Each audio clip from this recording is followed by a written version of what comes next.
Tom, what would you do if you were commissioner of the NBA for a day? If I was commissioner of the NBA for a day?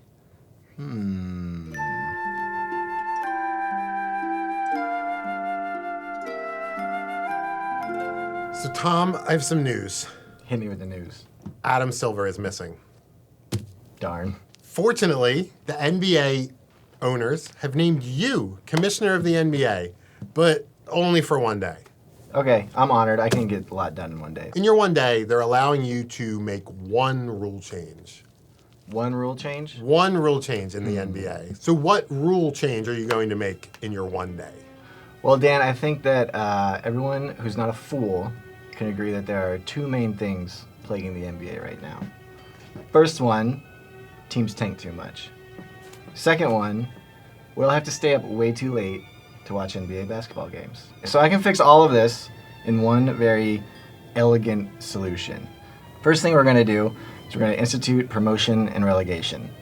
This is just like standard stuff they do in European soccer, where we'll take the 30 NBA teams we currently have, we'll say send 10 of them to a lower league.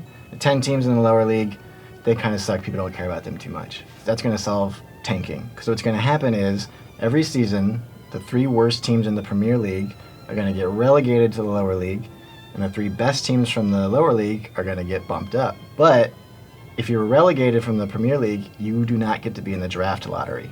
So there's going to be no incentive to tank. We're getting rid of all that crap. Nobody's doing that anymore. So now you've got a really competitive league, a lower league with worse teams, but it's still very competitive because everyone's trying to come up to the new one.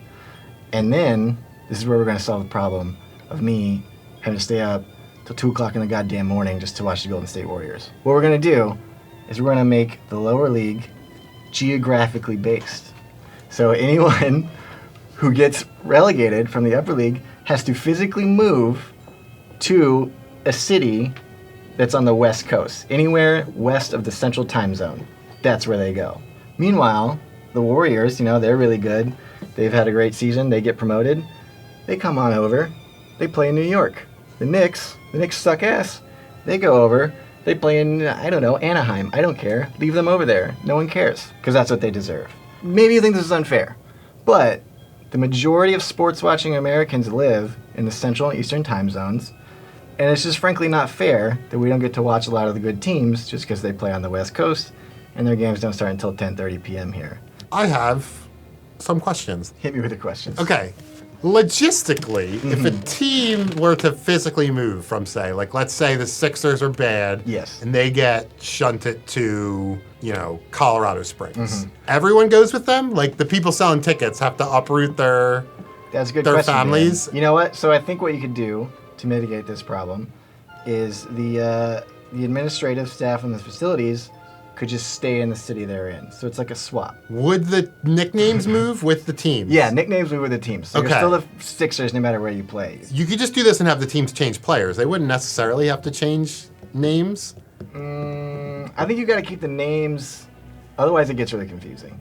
Because this is really simple. Well, okay, like franchise records in history, the team has to remain. The most important thing is to make sure the franchise records are. Yeah.